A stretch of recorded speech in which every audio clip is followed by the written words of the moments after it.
Warahmatullahi wabarakatuh. Hubungan Islam sebagai agama dan nasionalitas tampaknya masih terus menjadi masalah di Indonesia. Bahkan ada anggapan seseorang tidak akan mungkin menjadi seorang muslim yang baik sekaligus menjadi warga negara yang baik di saat yang bersamaan. Lantas, akankah fenomena ini akan terus berlanjut atau mungkin ada jalan keluar yang baik terkait permasalahan ini? Selengkapnya akan kita bahas bersama dengan Profesor Dr. Kiai Haji Said Aqil Siraj selaku Ketua Umum PBNU. Selengkapnya kita bahas dalam Risalah.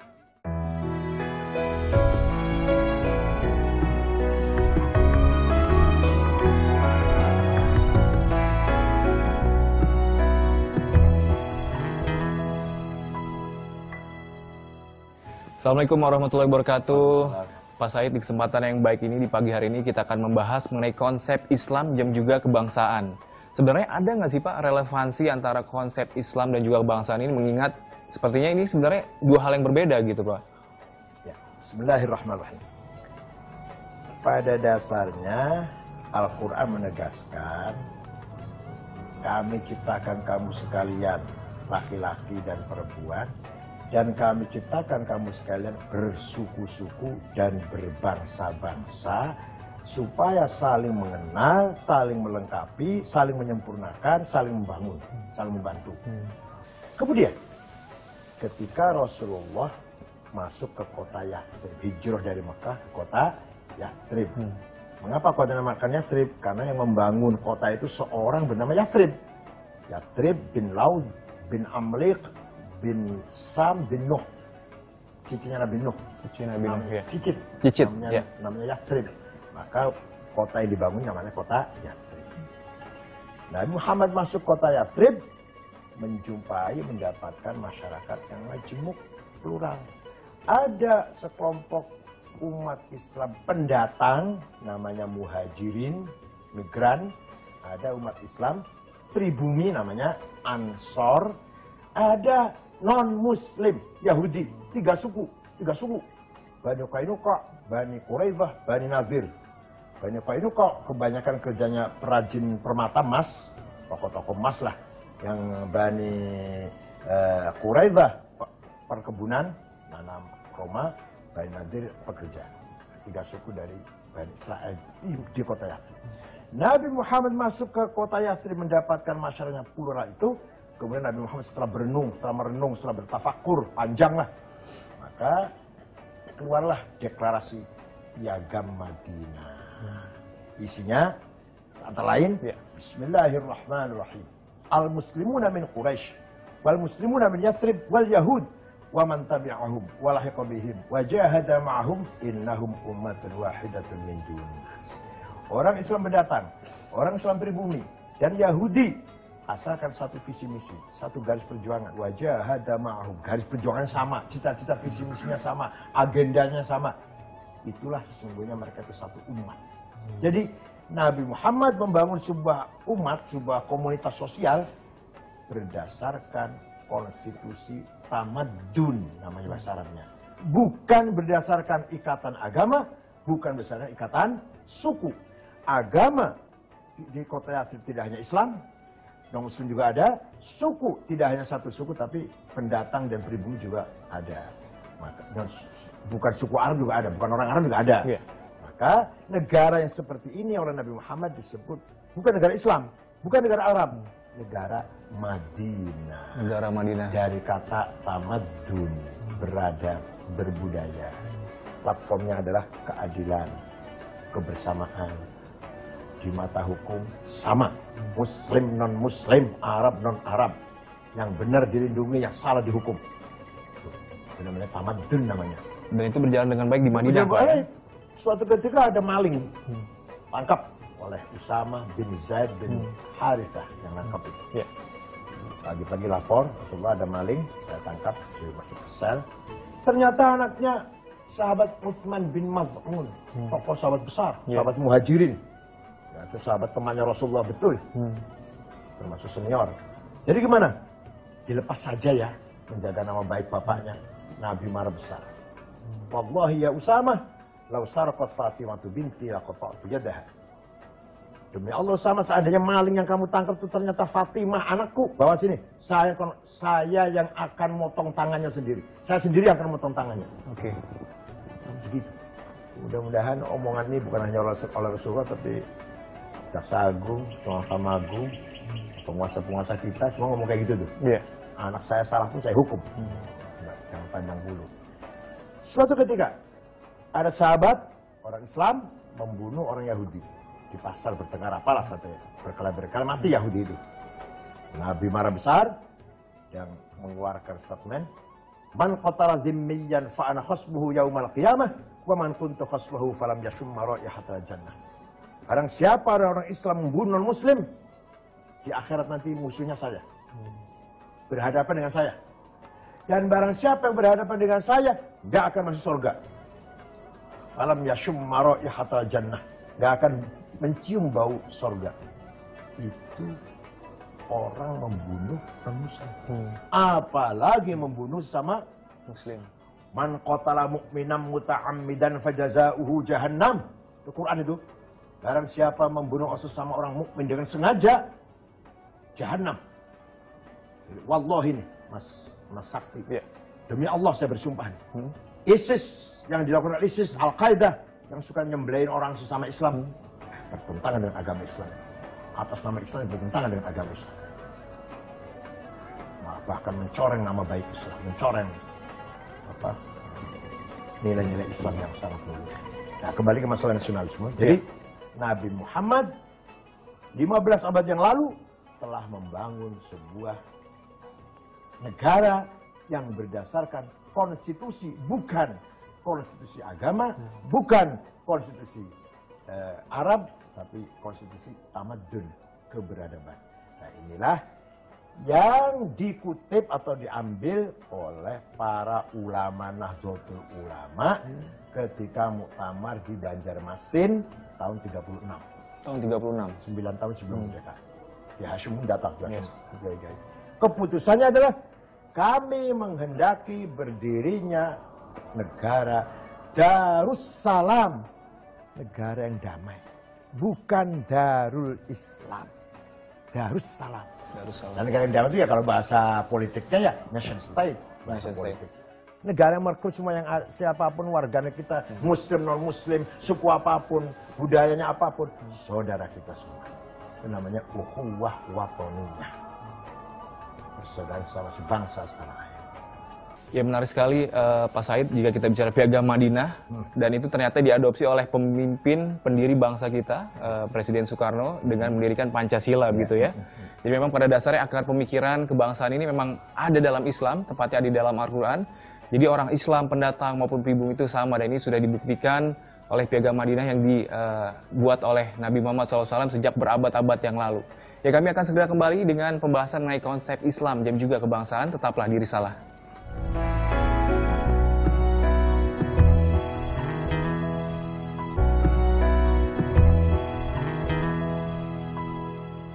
Ya kembali di Risalah masih bersama dengan Profesor Dr. Kiai Haji Said Akil Siraj selaku Ketua Umum PBNU dan kita masih membahas mengenai konsep Islam dan juga kebangsaan. Pak Said tadi kita sudah bicara mengenai Piagam Madinah, kemudian kita bicara dengan Indonesia, ada usaha dari sekelompok orang begitu yang ingin menjadikan Indonesia sebagai negara Islam, bukan negara untuk seluruh umat begitu. Menurut Pak Said sendiri bagaimana? Kalau ada sementara saudara-saudara kita yang ingin mendirikan sebuah negara Islam, silahkan, tapi bukan di Indonesia tempatnya. Kalau di kita Indonesia dulu, sejak dulu, founders kita dari berbagai komponen sudah sepakat bahwa Indonesia negara nasional.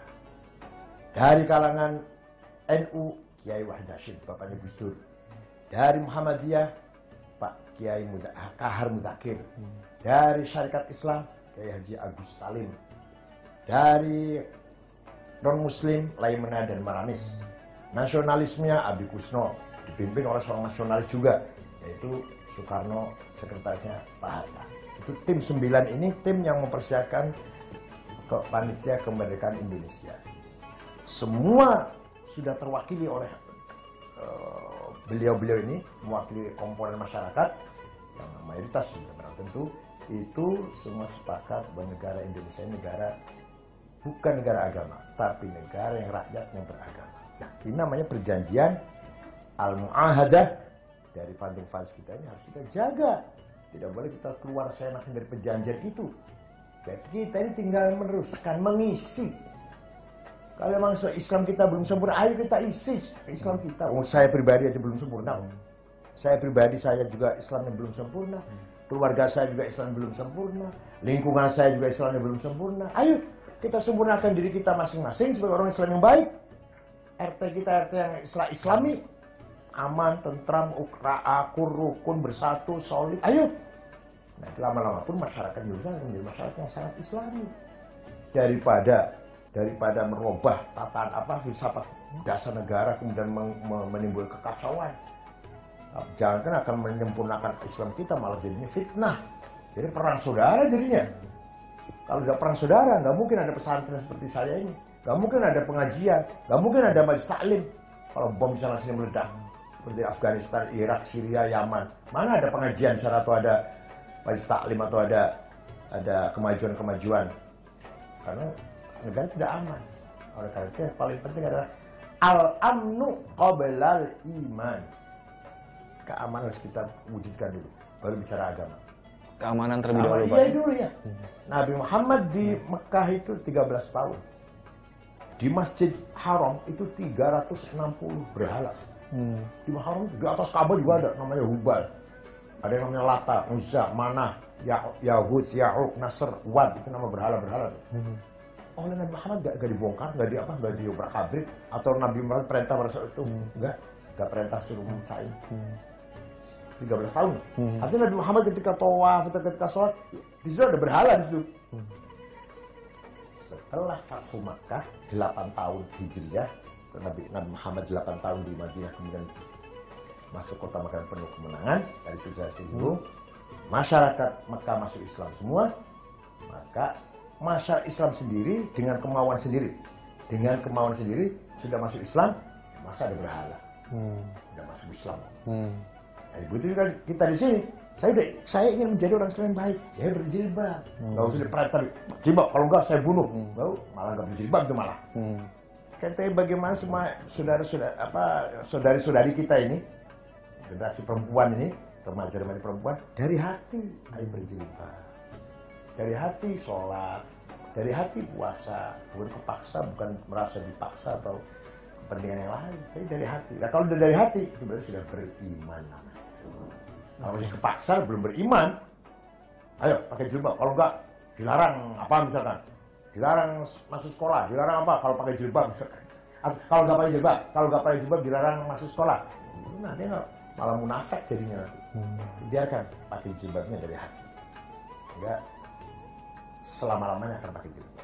Sholatnya dari hati, jangan didorong-dorong. Kalau nggak sholat saya bunuh kamu, kalau nggak sholat. Kalau nggak puasa saya bunuh. Malah nggak puasa betul nanti orang. Artinya yang utama memang mengajak dalam kebaikan terlebih dahulu begitu ya, baru kemudian akan timbul kesadaran begitu ya. Dari kesadaran itulah itu namanya hati yang beriman. Hati yang sadar adalah hati yang beriman. Betapa kita orang beriman harus sholat, harus puasa, harus baca Quran, harus pergi haji, harus sedekah, zakat. Ketika mengamalkan perintah-perintah itu dari hati. Ketika kita puasa, coba puasa nggak ada orang tahu. Kalau saya haus minum nggak ada yang tahu kan. Saya sembunyi minum yang banyak, yang paling gampang minum lah. Kalau makan berapa kali lama, ambil masuk kantor, kunci sebentar, minum selesai. Siapa yang tahu? Nggak ada yang tahu. Tapi saya tidak minum. Saya tidak minum walaupun haus. Kenapa? Lillahi ta'ala. Itu namanya sudah beriman. Jadi kalau pura-pura berpuasa, kalau nggak ada orang minum ya belum beriman. Makanya sholat tahajud juga malam-malam bangun, nggak ada yang bangunkan. Nggak ada yang mengajak hayya ala sholat, kemari sholat, nggak ada. Kita kalau bangun, kita harus sholat sendiri, kesadaran dari iman. Nah, maka pendekatan dengan sentuhan-sentuhan budaya itu akan membukakan hati orang menjadi orang beriman. Bukan karena takut, bukan karena segan, bukan karena malu kalau nggak masuk Islam atau kalau nggak sholat malu. Dengan itu betul keluar dari hati yang beriman. Oke, konsep Islamnya sebenarnya sudah bagus ya, sudah ya, ada ya. dicetuskan sejak Madinah, Ya. lalu kemudian diadopsi oleh Soekarno. Lalu tinggal bagaimana kita sebagai masyarakat NU, betul. Darussalam. Negara yang damai. Tinggal bagaimana masyarakat Indonesia ini memaknai begitu ya konsep kebangsaan. Meningkatkan kualitas kita sebagai orang Islam, kita amalkan Islam dengan baik. Oke. Ya, kalau boleh disimpulkan, Indonesia ini dulu dibangun dengan kesepakatan. Indonesia bukan negara agama, Indonesia sepakat negara nasional gitu ya. Artinya seluruh umat di Indonesia berhak memeluk agama, tapi tentunya harus beragam begitu, beragama. Tidak ateis. Tidak ateis, karena Pancasila nomor 1 adalah Ketuhanan Maha Esa. Betul, ketuhanan yang Maha Esa. Ya, kami akan kembali dengan konsep Islam dan kebangsaan, tentunya masih bersama dengan Profesor Dr. Kiai Haji Said Akil Siraj selaku Ketua Umum PBNU. Tetaplah bersama kami di Risalah.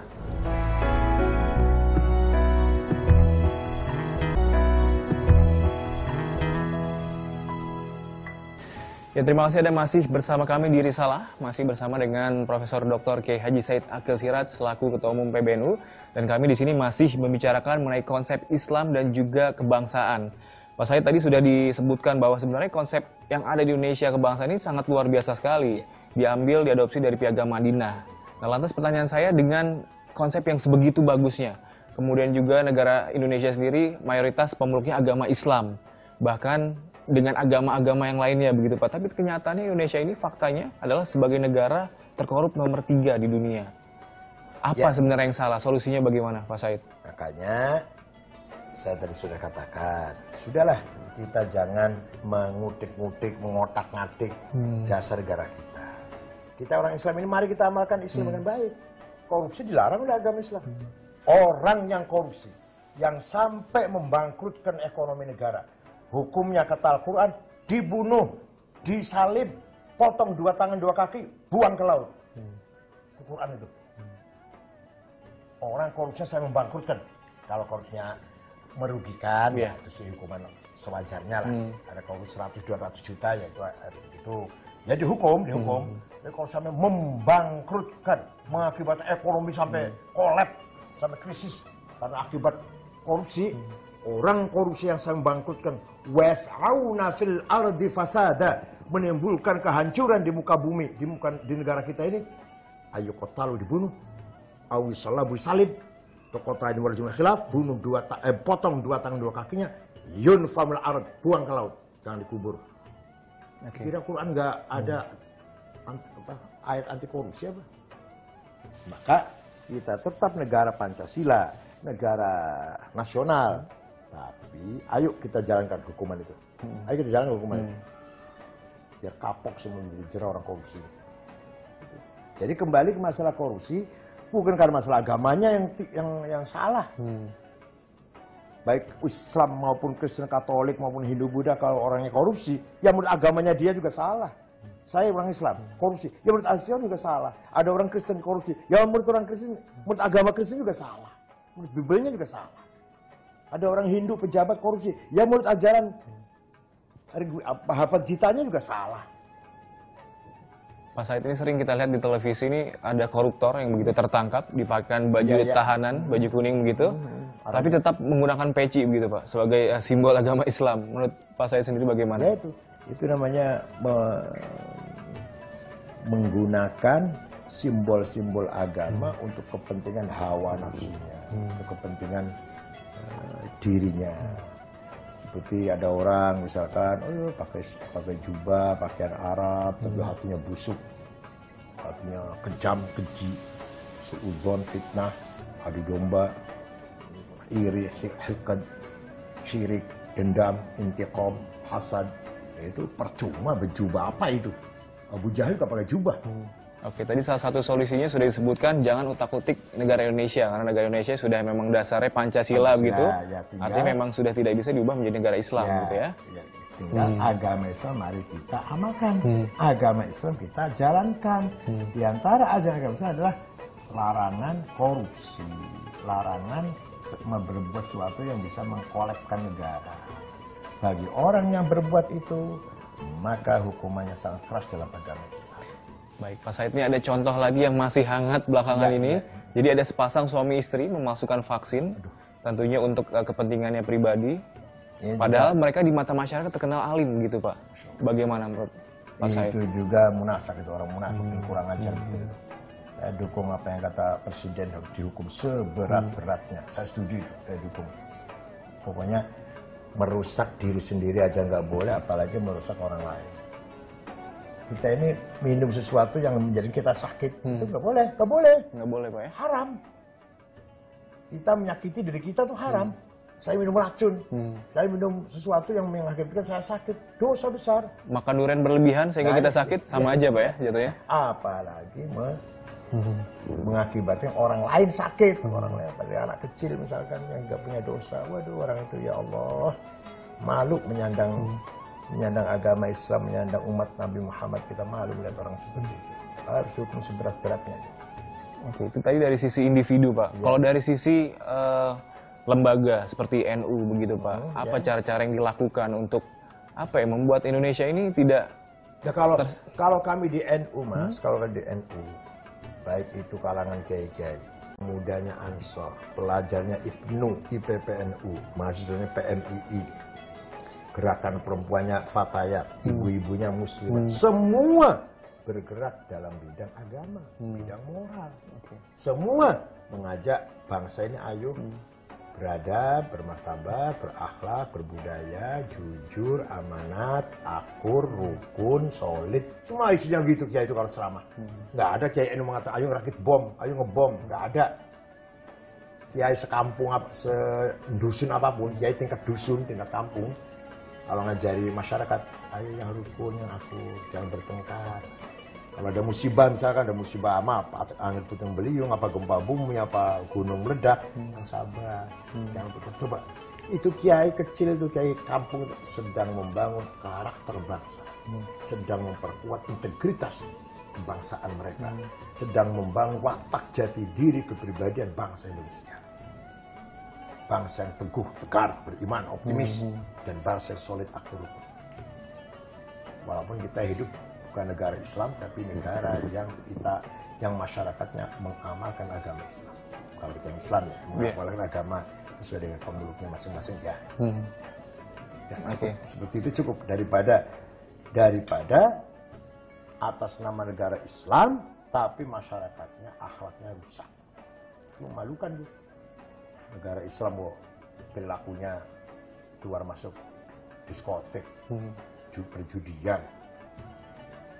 Ya orang-orang Arab itu, silakan Anda pergi ke Prancis, ke Spanyol, ke Eropa, atau ke Amerika, yang di Makau ya, di Makau itu semua orang-orang Arab. Oke, jadi intinya memang untuk membangun negara Indonesia agar terbebas dari korupsi begitu Pak. Salah satunya memang tadi sempat disebutkan kita beribadah yang baik begitu ya. Iya. Mengajak orang untuk melakukan kebaikan, dan tadi sempat dicontohkan orang yang korupsi sampai membangkrutkan, itu hukumnya dalam Al-Quran itu harus dibunuh, dibuang ke laut ya. Yeah. Jadi memang solusinya harus jadi orang yang jujur dan amanah. Begitu Pak ya. Baik, semoga Allah Subhanahu wa taala terus memberikan hidayah demi hidayahnya kepada umatnya. Ya, dan insya Allah kita akan ketemu lagi di episode selanjutnya dalam risalah Informasi Islami Jiwa Muslimin Sejati. Wassalamualaikum warahmatullahi wabarakatuh. Waalaikumsalam.